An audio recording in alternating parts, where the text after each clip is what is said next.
아멘. 오늘 예배를 통해 하나님께서 우리에게 주시는 말씀 사도행전 3장 11절에서 21절까지 말씀입니다. 이 살아계신 하나님의 말씀을 소지선 집사님이 낭독할 때 하나님의 음성을 들으시기 바랍니다. 나은 사람이 베드로와 요한을 붙잡으니 모든 백성이 크게 놀라며 달려나아가 솔로몬의 행각이라 불리우는 행각에 모이거늘 베드로가 이것을 보고 백성에게 말하되 이스라엘 사람들아, 이 일을 왜 놀랍게 여기느냐? 우리 개인의 권능과 경건으로 이 사람을 걷게 한 것처럼 왜 우리를 주목하느냐? 아브라함과 이삭과 야곱의 하나님, 곧 우리 조상의 하나님이 그의 종 예수를 영화롭게 하셨느니라. 너희가 그를 넘겨주고 빌라도가 놓아주기로 결의한 것을 너희가 그 앞에서 거부하였으니 너희가 거룩하고 의로운 일을 거부하고 도리어 살인한 사람을 놓아주기를 구하여 생명의 주를 죽였도다. 그러나 하나님이 죽은 자 가운데서 그를 살리셨으니 우리가 이 일의 증인이라. 그 이름을 믿음으로 그 이름이 너희가 보고 아는 이 사람을 성하게 하였나니 예수로 말미암아 난 믿음이 너희 모든 사람 앞에서 이같이 완전히 낫게 하였느니라. 형제들아, 너희가 알지 못하여서 그리하였으며 너희 관리들도 그리한 줄 아노라. 그러나 하나님이 모든 선지자의 입을 통하여 자기의 그리스도께서 고난받으실 일을 미리 알게 하신 것을 이와 같이 이루셨느니라. 그러므로 너희가 회개하고 돌이켜 너희 죄 없이 함을 받으라. 이같이 하면 새롭게 되는 날이 주 앞으로부터 이를 것이요 또 주께서 너희를 위하여 예정하신 그리스도 곧 예수를 보내시리니 하나님이 영원 전부터 거룩한 선지자들의 입을 통하여 말씀하신 바 만물을 회복하실 때까지는 하늘이 마땅히 그를 받아두리라. 아멘. 하나님의 말씀입니다. 하나님, 이 새 첫 주일 우리에게 허락하시는 주의 말씀이 우리 안에 소중한 것으로 남게 하소서 하여 주께서 우리에게 이 땅 특별히 새롭게 허락하신 이 새해를 살아가는데 주의 우리를 향한 기대가 우리 안에 받아들여지기를, 그래서 주님이 기대하시는 그 삶과 그 방향을 살아낼 수 있도록 이 시간 은총을 더하소서. 우리가 함께 모으는 예물을 통해 이 땅에 주의 사랑이 흘러가기를 원합니다. 우리가 마음과 정성을 다하여 잘 모아 겸손하고 정직하고 성실하게 잘 사용하도록 주님 그곳에 함께 하옵소서. 여기는 한 명 한 명 그 삶의 자리를 주님 아시오니 오늘 말씀하시고 지혜를 주시고 용기를 주심으로 이곳을 떠나갈 때는 새 시각으로 건강한 그런 존재로 나아갈 수 있도록 은총을 베푸소서. 주 예수 그리스도의 이름으로 기도합니다. 아멘. 혹시 소리가 충분히 크게 잘 들리십니까? 잘 들리시나요? 네. 제가 일부 예배 때랑 약간 소리가 이게 작아진 것 같은 느낌이 제게 와서, 그러나 괜찮다면 괜찮습니다. 나면서부터 몸이 불편했습니다. 그래서 그는 40여 년 동안 한 번도 걸어본 적이 없었던 그런 사람이, 사람들은 그래서 그를 볼 때 저 사람은 본래 구걸하는 자라고 그에게 그렇게 인식을 가지고 있었고, 그랬으니 아마 자기 자신도 자기는 그런 사람이라고 받아들이고 살았을 그가 이제 어느 날 누군가를 만났는데 그들에 의해서 일어섰고 걸었고 성전으로 들어갔습니다. 그래서 하나님을 찬양했지요. 여러분, 그가 그 성전으로 뛰어 들어가며 하나님을 찬양할 때 어땠을 것 같습니까? 그 모습이 찬양을 난리를 친다고 표현하는 건 좀 이상하지만 아마 난리를 쳤을 것입니다. 그에게는 한 번도 없었던 경험이었으니 말입니다. 정말 큰 소리를 치고 기뻐 뛰고 막 그렇게 했을 텐데, 그럼에도 불구하고 우리들이 찬양하며 빠지기 쉬운 오류, 단순히 그냥 그 감정의 흥분 상태, 그것은 아니었을 것입니다. 왜? 지금 이 사람은 단순히 몸만 고침을 받은 게 아니라 그의 마음도 살아오는 내내 자기에 대한 자기 인식, 또 사람들이 자기를 보는 인식이 뭔지 알았고 그의 마음도 한껏 이렇게 쪼그라들어 있을 텐데 그것도 펴졌을 것이고, 무엇보다 영적으로 회복이 일어난 사건이기 때문에 그야말로 전인적 회복의 사건이니까 그의 찬송도 단순히 그 감정의 흥분, 혼의 흥분 상태가 아니고 전인적인 그런 찬송을 하나님 앞에 드렸을 것입니다. 그렇지만 점점 차분해질 거죠. 차분해져야 하는 것이죠. 특별히 뭐가? 그의 지금 한껏 팽창된 그의 감정, 뭐든 다 할 수 있을 것 같은 그의 그 과잉된 의지, 그의 어떤 이성, 생각들, 이런 것들은 정말 차분해져야 되거든요. 그의 그 팽창된 혼이, 그의 감정, 그의 이성, 그의 의지가 차분해지지 않으면 사람은 어떻게 되냐면 그 혼에 의해서 주도되는 사람이 됩니다. 예수를 처음 믿고 뭔가 기쁘고 놀랍고 이래서 정말 감정적으로 올라와 있고 뭐든 다 할 수 있을 것 같은 마음이 있고 이런 상태가 유지되면 영적인 어떤 그 주님과의 소통 가운데 삶을 선택하고 걸어가는 게 아니고 그 어떤 그 흥분한 상태가 그를 이끌어 가거든요. 그래서 우리 뭐 가끔씩 얘기하지만 어떤 뭐 부흥 집회, 어떤 수련회에서 뭐 며칠 동안 같이 보내고 몇 시간 동안 뭐 기도를 하고 이러고 난 다음에 하는 어떤 선택들이 나중에 보면 내가 그때 왜 그랬지? 이런 이유는 그게 어떤 영적인 깊은 하나님과의 교감 속에 일어나는 일이라기보다는 뭐가 더 앞서 있어서 자기의 감정이, 자기의 의지가 더 앞서 있어서 벌어지는 일일 수 있단 말이에요. 그러니 지금 그 상황 속에서 그가 분명히 놀라고 정말 지금까지 해본 적 없는 큰 소리와 큰 움직임으로 찬양했지만 잠잠해지면서 이젠 어떻게 돼야 됩니까? 그의 영이 성장해 가야 되는 것이고, 왜냐하면 그의 영은 그야말로 거듭난 아기와 같은 모습으로 이제 살짝 다시 빛이 든 그런 모습이니 그 영은 성장하되 그의 몸과 그의 감정, 의지, 생각들은 잘 차분해져야, 겸손해져야, 절제할 수 있어야 그가 진짜 성숙한 사람으로, 다른 말로 하면 예수를 닮은 사람으로 나아갈 수 있는 것입니다. 자, 이제 그는 정말 자기가 하고 싶은 만큼 그동안 하지 못했던 그 모든 것을 아마 한 번에 다 하고 싶은 마음으로 하나님을 찬양했을 겁니다. 그리고 난 다음에, 그 다음에 그는 무엇에 관심을 가졌겠어요? 당연히 그들에게 관심을 갖지 않았겠습니까? 11절입니다. 그 나은 사람이 성전에 그들과 함께 들어가서 찬양하고 그런 시간들을 보낸 후에 베드로와 요한을 붙잡습니다. 왜? 뭔가 좀 더 알고 싶을 거 아니에요. 도대체 이게 무슨 일인지, 어떻게 해서 이런 일이 벌어질 수 있는지 알고 싶을 것 아니에요. 지금의 우리는 예수님에 대해서 잘 알고 있으니까 이런 일이 예수님이 벌이셨다면 그럴 수 있지, 당연히 그렇게 되겠지 하겠지만, 이때 이들은 지금 정확하게 예수님이 누군지 알지 못했고 예수를 따르는 사람들도 잘 알지 못하는데, 뭐 알아봤자 어분데 이 정도밖에 알지 못했을 텐데 이런 일이 벌어지니 도대체 이게 어떻게 해서 이런 일이 벌어졌는지 알고 싶으니 잡았을 거고, 또 하나는 뭐 그 예수를 또는 그 알게 된 그것을 사람들에게 자기의 경험을 소개시키고 싶을 것 아니겠어요? 내가 이런 일을 당했는데, 이런 일을 겪었는데 지금 이것을 다른 사람들에게도 알려줘야 되겠다, 뭐 이런 마음이 당연히 있겠죠. 그러니 그 뒷부분에도 보면 사람들이 이렇게 몰렸습니다. 그들에게도 베드로와 요한을 이 사람이 붙들고 이 사람들에게도 말해주세요, 이런 마음이 있는 거지요. 이건 자기 자랑이 아니죠. 그 맛집 소개 이런 게 이제 뭐 TV에 나오거나 인터넷에 나오거나 그러면 그런 반응이 있어요. 좀 아쉽다. 어떤 사람들이 아쉬워하겠어요? 거기 나만 알았었는데 그 지금까지 기다리지 않고 가면 그 맛있는 거 먹은 적, 소개되고 나면 사람들 몰리면 이제 막 대기 길어지고 그러면 아쉽다, 이런 반응이 있을 수 있어요.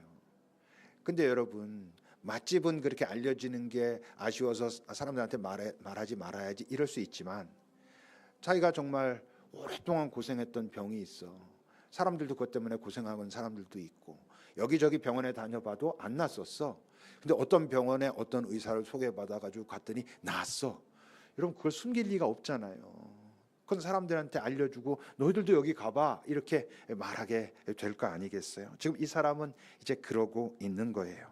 그러니 그 사람이 베드로와 요한을 붙들었고 사람들은 모여서 이제 베드로와 요한을 주목하면서, 여러분 그때 그 현장의 분위기도 어떻겠어요? 얼마나 뭔가 좀 들썩들썩하고 사람들이 환호하고 뭔가 좀 흥분돼 있고 이런 상황이었을 거란 말이에요. 거기서 12절입니다. 베드로가 그것을 보고는 사람들에게 말합니다. 왜 너희들 이 일을 이렇게 놀랍게 여기냐? 이게 마치 우리 개인의 권능과 우리의 어떤 경건으로 이 사람이 이렇게 고쳐진 것처럼 너희들은 왜 오해하고 놀라고 우리를 주목하느냐? 이렇게 말하고 있어요. 근데 어떻게 안 놀래? 여러분 저런 상황이 벌어졌는데 하나님이 하셨으니까 안 놀라, 당연하지, 이럴 사람이 여기 어디 있겠어요? 놀라죠. 그런 일을 그들이 어쨌건 그 현장에서 한 사람들인데 그들을 어떻게 주목하지 않을 수 있겠어요? 주목하죠. 그러니까 그 회중들이 모여가지고 백성들이 모여서 놀라고 그를 주목하는 건 당연한 거죠. 그 누가 잘해야? 그 당사자들이 잘해야 되는 거죠. 그러니 지금 그렇게 말하는 거예요. 이게 우리에게 어떤 우리가 가진 내 것으로 우리 것으로 한 것 아니야. 그리고 우리가 경건이 대단해가지고 우리가 뭐 어떻게만 하면 하나님이 우리 말 무조건 따라주셔가지고 그래서 우리가 하나님을 불러냈어, 이런 것도 아니야 라고 지금 말하는 거지요. 근데 이게 왜 중요해요? 이렇게 이런 부분을 정확하게 밝혀야, 그래야 진짜 본론을 말할 수 있거든요. 뒤에 14장에 가면 이제 바울과 바나바가 전도 여행을 다니죠. 전도 여행을 다니다가 루스드라라고 하는 곳에 갑니다. 루스드라는 뭐 복음도 전하지만 나중에 쫓겨나가지고 돌 맞아서 거의 바울이 죽은 것처럼 보이는 그런 사건이 벌어진 곳이에요. 근데 거기에서도 바울과 바나바가 이 베드로와 요한이 했던 것과 똑같은, 나면서부터 걷지 못했던 사람을 고치는 일이 일어나요. 그랬을 때 이제 사람들이 놀라면서 이렇게 합니다. 14장 11절부터입니다. 무리가 바울이 한 일을 보고 자기네들의 방언으로 소리 지르면서 말합니다. 신들이 사람의 모습을 입고 내려온 거다, 이건 그러지 않으면 이럴 수가 없어. 그러면서 바나바는 바로 제우스일 거야, 바울은 헤르메스일 거야, 두 사람 말하는 자니까. 그러면서 어떻게 하냐면 막 짐승들을 갖다가 그 앞에서 제사를 지내려고 그래요. 그러니 이제 바울과 바나바가 왜 그 옷을 찢고 너희들 이러면 안 돼 그러고 말리면서 15절에서 이렇게 말합니다. 어째서 이러십니까? 우리도 여러분과 똑같은 그런 사람입니다. 우리가 이런 것들을 지금 행하고 이러는 이유는 바로 이런 헛된 일들을 하지 말라고, 인간을 섬기고 다른 우상을 따르는 일을 하지 않고 정말 하나님을 소개하기 위해서 우리가 지금 이 일을 하고 있고 하나님께서 일을 행하셨습니다라고 밝히고 있는 거죠. 근데 이제 이게 쉽지가 않다고요. 처음에 자기네들이 이 사역을 감당하고 그랬을 때 그런 기적들이 일어났을 땐 자기네들도 두렵고 당황하기도 하고, 그래서 이건 하나님이 행한 거야 라고 하지만, 이게 여러분 각처를 다니면서 이런 일들이 이들에게 계속 벌어지잖아요. 그럼 각처에서 그런 일을 벌이면 그 사람들은 다 처음 경험하는 사람들이니 그 사람들의 반응은 거의 다 이렇게 나타날 거란 말이에요. 그럼 사람은 어떻게 돼? 이게 점점 익숙해지는 거야. 익숙해지면서 그 다음엔 착각하죠. 정말 자기에게 그런 권능이 있는 것인 양 착각하고, 정말 자기네들이 경건이 뛰어나고 믿음이 뛰어나기 때문에 우리가 이렇게 기도하고 하나님 앞에 구하면 하나님은 우리의 뜻에 따라서 다 움직이는 것 같은 그런 착각을 할 수 있어요. 여러분 뭐 많은 공동체에서 그런 일들이 벌어지곤 하죠. 근데 이들은 끝까지 그러지 않았고, 끝까지 그러지 않았기에 이들이 꼭 말하고 싶은 그 본론, 그것을 놓치지 않고 잘 전할 수 있었죠. 그러니 이제 제자들은 어때요? 말할 준비가 되었어요. 증인으로서 증언할 준비가 된 거고, 사람들은 이제 그들에게 그럼 너희들이 정말 말하고 싶은 게 뭔데? 라고 들을 준비가 돼 있는 거지요. 그 전한 말씀의 핵심이 뭡니까? 14절과 15절입니다.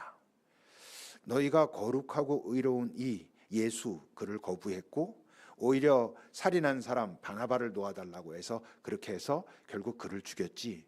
근데 그가 생명의 주님이었거든. 그렇지만 하나님께서 그를 죽인 자로부터 살리실 수밖에 없었으니 그가 생명을 가진 분이고, 그래서 그는 부활하셨고 그 현장에 우리가 있었고 우리가 바로 그 증인이야. 그래서 지금 너희들에게 이 증언을 하고 있어 라고 하는 거죠. 그가 그리스도라고 하는 증거가 뭐냐 하면 너희들이 지금 봤잖아 라고 하면서 16절에서 이렇게 말하는 거예요.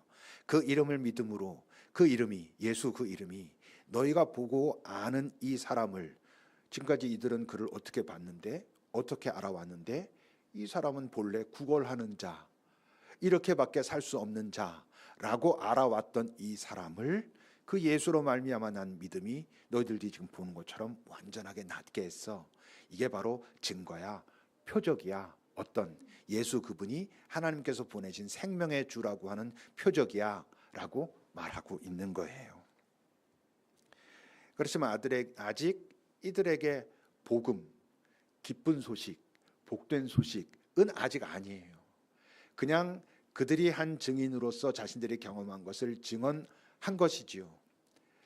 언제 복음이 될까요? 17절부터 보십시오. 그랬지만 너희들이 알지 못해서 그랬다는 걸 내가 알아. 너희 관리들도 몰랐기 때문에 너희들이 주도하고 그랬다는 걸 알아.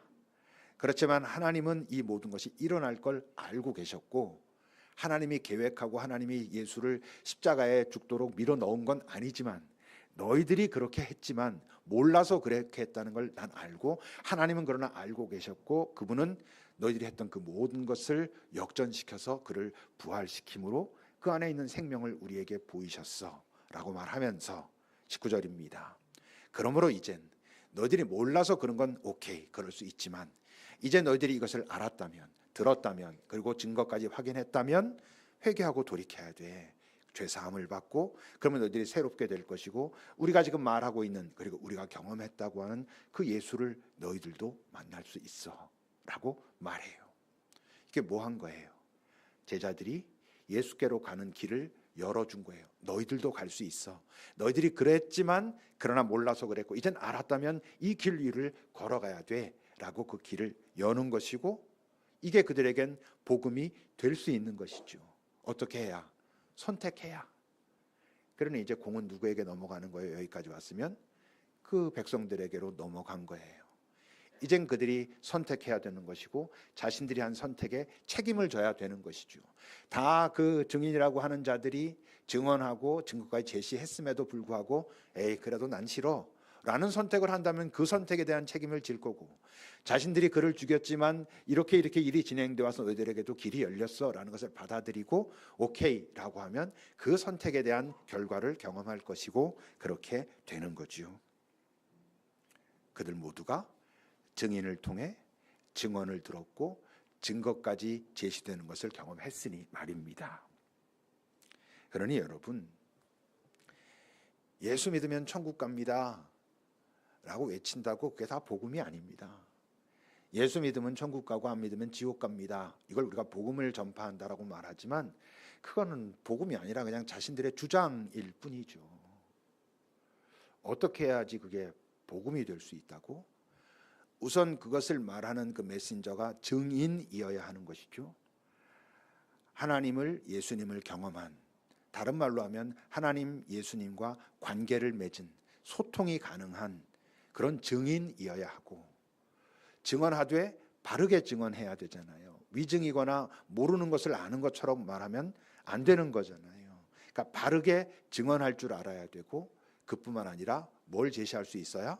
증거를 제시할 수 있어야 그게 복음이 되는 것이지, 그저 예수 안 믿으면 지옥 가니까 예수 믿고 천국 가십시오라고 외치고 다닌다고 그게 여러분 사람들에게 복음이 되는 게 아니라 오히려 뭐예요? 오히려 폭력이 될 수도 있는 거지요. 한국 교회가 쇠락해 가고 있다, 이런 이야기를 합니다. 정확하게 말하면 한국 교회는 뭔가 그 영화를, 긍정적인 의미의 영화로운 시기를 지나 점점 쇠락해 간다기보다는 한국 교회의 민낯이 드러나는 것이죠.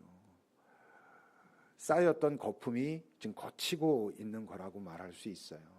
왜? 실제로 하나님 경험에 오류가 너무 많거든. 자신은 하나님을 경험했고 하나님을 만났다고 하는데 그게 매우 주관적인, 실제로는 하나님 경험한 게 아닌, 그러니까 예수의 증인이라고, 경험했고 그와 관계가 맺혀진 존재라고 말할 수 없는, 이 교회는 우리 이 한국의 교회는 뭐 많은 교회들이 그럴 수 있습니다만 하나님을 내가 경험했어라고 하면 거기서 그거 아닐 수도 있어라고 말하지를 못하는 분위기예요. 근데 여러분 하나님 경험은 식별해야 되거든요.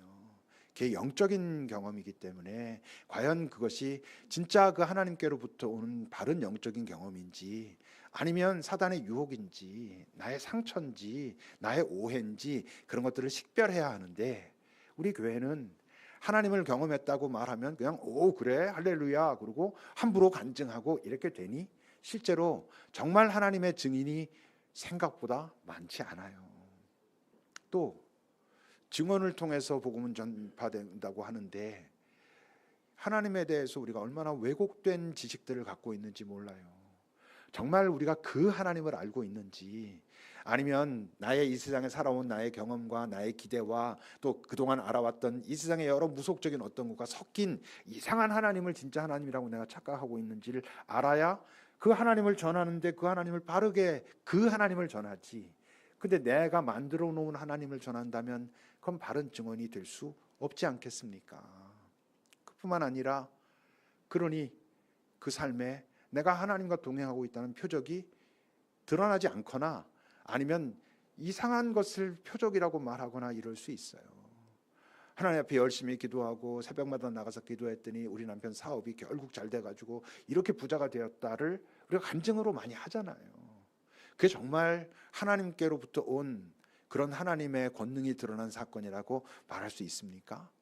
여러분 심지어 어떤 사고가 나서 같이 다툰 사람 다 죽고 자기만 살았는데 하나님이 나를 사랑하셔가지고 다 죽었는데 나만 살게 되었습니다. 뭐 많지는 않지만 조심스러운 사람들도 많이 있지만 이것을 여러분 우리가 간증처럼 하잖아요. 그게 정말 하나님께서 다 죽지만 내가 너는 특별히 사랑해서 살려주셨어. 넌 그걸 간증하며 살아라. 이게 네가 하나님을 경험한 표지로 사람들에게 전해라. 증거로 삼아라 라고 하시는 말씀이겠어요? 그런 경험을 했을 때 자기가 하나님 앞에 나아가 주님 하여튼 내가 나 홀로 이렇게 살아남았습니다. 나 홀로 살아남은 이제 이후의 나의 삶은 어떻게 살기를 하나님 원하십니까? 라고 할 수 있어요. 그렇지만 그 사건 자체가 하나님께서 거기에 개입하셔가지고 나만 살리셨어. 자칫 우리가 그런 오해를 착각을 심지어 만용을 부릴 수 있거든요. 그러니 여러분 바른 증인이 되고 바르게 증언하고 바른 표적을 나타내지 않는 상황에서 벌어진 어떤 것들은 시간이 지나면 실체가 드러나고 민낯이 드러나고 거품이 꺼지고 그렇게 되는 건데 어쩌면 여러분 지금 한국 교회는 그런 여정에 있는지도 모르고 그러니까 우리가 깊이 고민하고 돌아보고 때론 회개하고 새롭게 하고 이럴 필요가 있는 것이지요. 우리는 어떻게 해야 되나? 우리는 어떤가? 지난주 중에 한 지체에게 그런 문자가 왔어요. 목사님, 하나님은 어떻게 하면 만날 수 있습니까?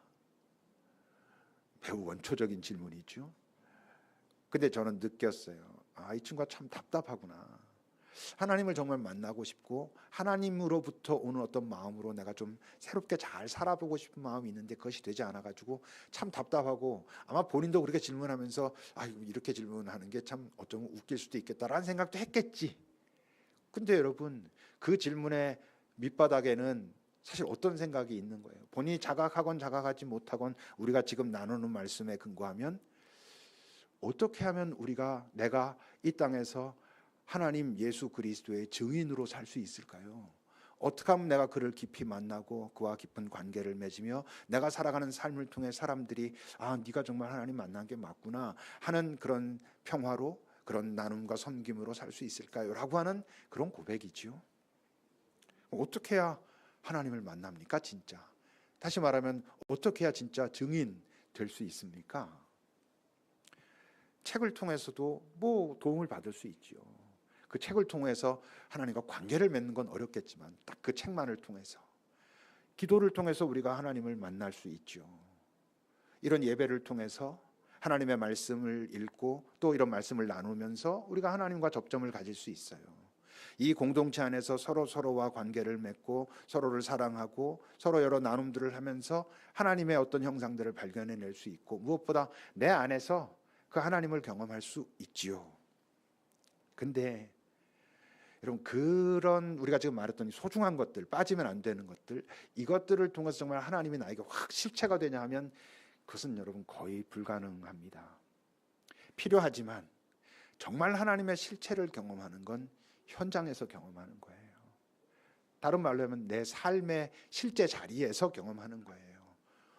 어떻게 살았을 때, 예수를 따르고자 애쓰고 노력했을 때, 예수가 한 명의 인간으로 이 땅에 와서 사셨고 그 인간으로 사셨던 그의 삶을 우리가 추적하고 본받고 따라가고자 애쓰는 과정 속에서 그 하나님이 나에게 어느 순간 확 실체로 다가오시는 거죠.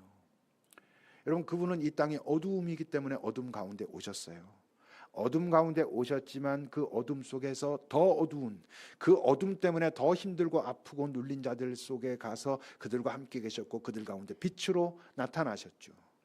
어둠 가운데 오셨지만 세상은 우리가 어둠 가운데 있지 않아, 우리가 빛이야.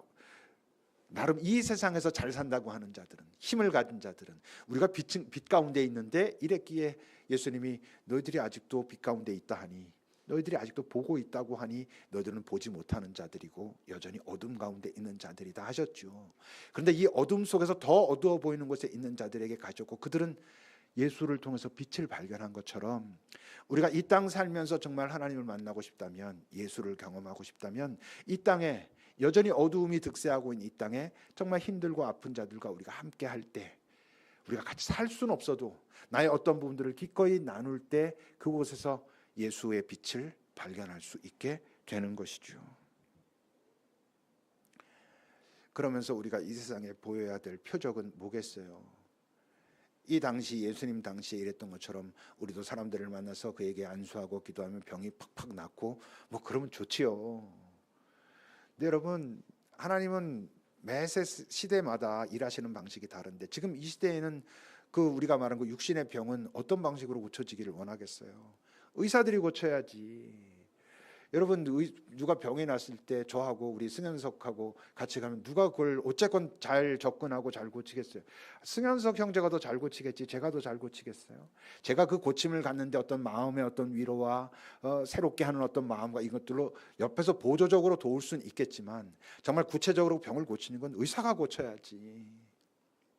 여러분, 성경에 나오는 많은 치유의 기사들이 있는데 거기서 아주 극적인 기사들이 있죠. 죽은 자가 살아나고 보지 못했던 자가 보게 되고, 우리가 지난주에 본 것처럼 40여 년 동안 걷지 못했던 자가 일어나고, 이런 것은 어렵지만 그 외에 그 성경에 많이 나오고 있는 병자들이 왔고 예수님이 다 고쳐줬다라고 할 때 그 많은 치유는 여러분 이 땅의 의사들이 대부분 해결할 수 있는 부분들이 꽤 있는 것이죠. 그들이 하는 거지. 그럼 우리가 보여야 될 표적은 뭐겠어요? 우리가 자주 나누지만 내 가치관의 변화, 지금까지 살아온 질서와 다른 질서, 그리고 그 질서에 근거한 실제적인 나의 삶, 그게 사람들이 보면서 야, 너 왜 그래? 너 갑자기 왜 이러는데? 라고 하는 어떤 우호적인 놀람, 너 지금까지 안 그랬던 것 같은데 왜 너가 이렇게 편안해졌어? 너 그렇게 아등바등하던 거에서 뭐가 이렇게 자유로워졌어? 네가 열심히 살지 않는 것은 아니지만 뭔가 열심히 하는 태도가 달라졌어. 뭔데? 라고 하는 그것이 가치관이 변해야 일어나는 일이거든요. 그런 삶을 살아냈을 때 사람들이 보고 그 모습을 보면, 우리가 병을 고치진 못해도 그 모습을 보면 세상은 놀라게 되는 거거든요. 겸손, 진짜 겸손. 여러분, 이 세상에 그 겸손을 가장한 그 교활함들이 얼마나 사람들에게 더 상처를 주고 나중에 알고 난 다음에 더 실망하고 이런 경우가 많습니까? 근데 진짜 겸손을 배우고 예수를 통해서 이 세상에 긍휼이 없거든요. 긍휼을 알게 되고, 긍휼이 여러분, 우린 내가 아는 사람, 내가 좋아하는 사람한테만 긍휼이 있어요. 그래서 네가 그러면 그건 괜찮아, 그래. 그거보다 훨씬 못해도 내가 싫어하는 사람이면 그걸 붙들고 막 늘어집니다. 여러분, 사람이 다면체잖아요. 여러 모습들을 가지고 있잖아요.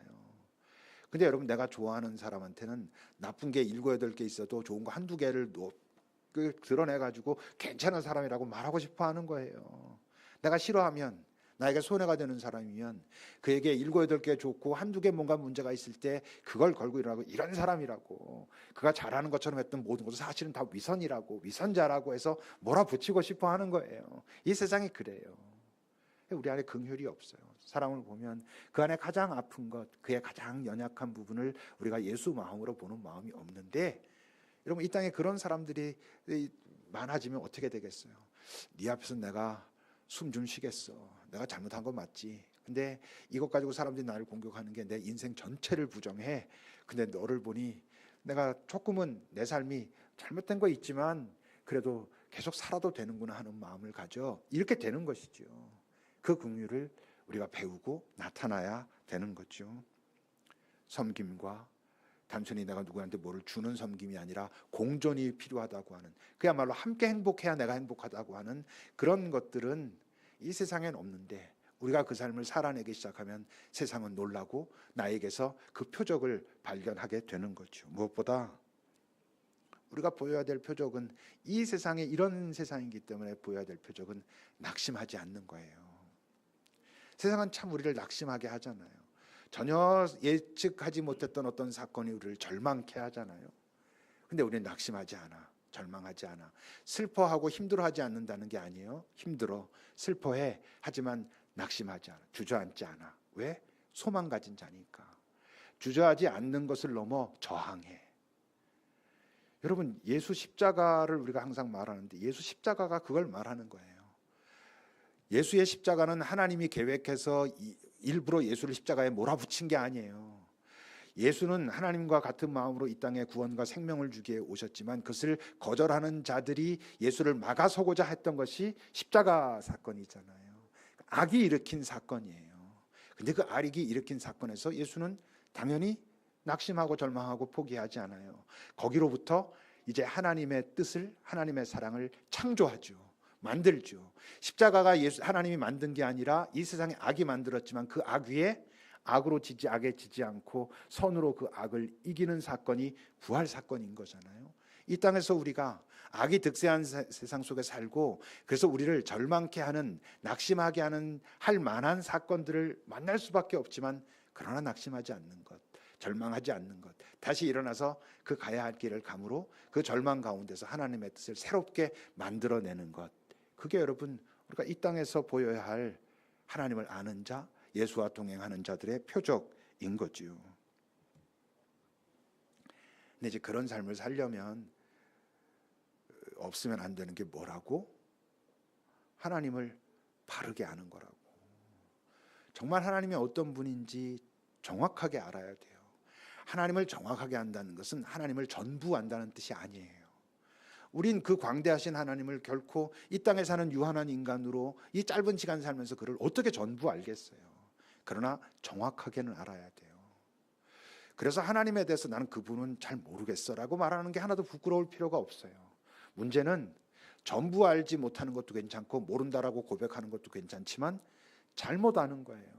왜곡되게 아는 거예요. 얼마나 많이 지금 우리 교회에서 하나님을 왜곡되게 가르치고 있는지 몰라요. 하나님은 이렇게 하면 이렇게 하시는 분이야. 그러니까 우리 이렇게만 하면 우리가 이 땅에서도 잘 살아. 다 왜곡하는 거예요. 대부분 왜곡하고 있는 거예요. 정확하게 알아야죠. 바르게 알아야, 여러분 바르게 알아야 만나지.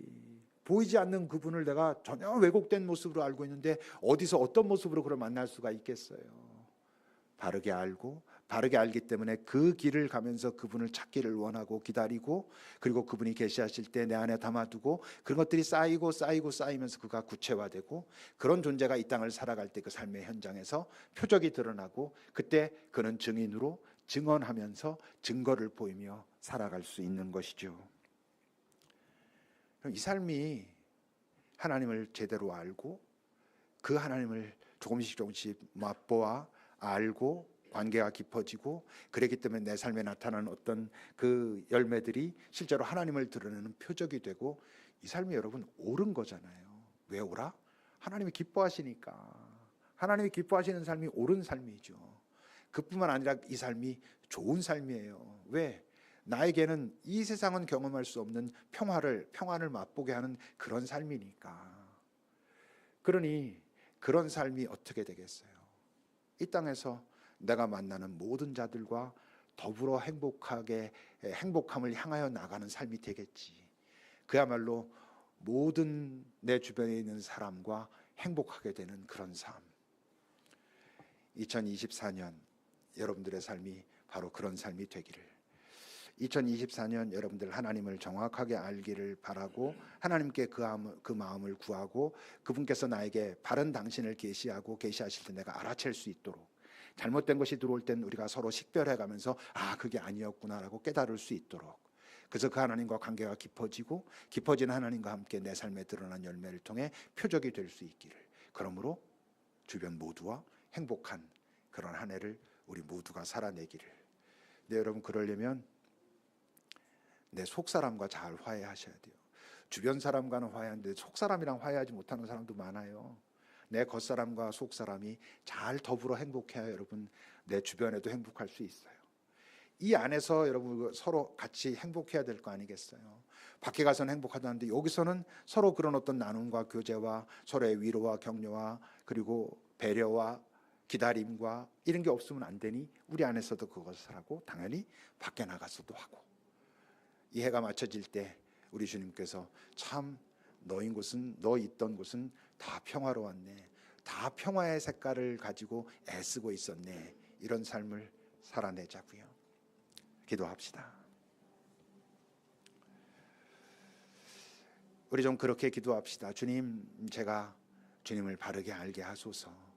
그리고 주님과 조금씩 관계가 깊어지게, 한순간순간은 깨닫지 못해도 어느 여정을 쭉 가고 난 다음엔 내가 주님과 좀 더 깊어졌구나 할 수 있기를, 그러므로 내가 주와 함께 걸어가며 사는 내 삶의 그 현장에서 맺혀지는 열매가 표적이 되기를 주님 나를 인도하소서라고 이 시간 같이 잠시 기도합시다.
하나님, 정말 내가 살아있는 그 삶의 현장은 내 주변과 함께 행복해지는 그런 삶이 되기를 간절히 바랍니다.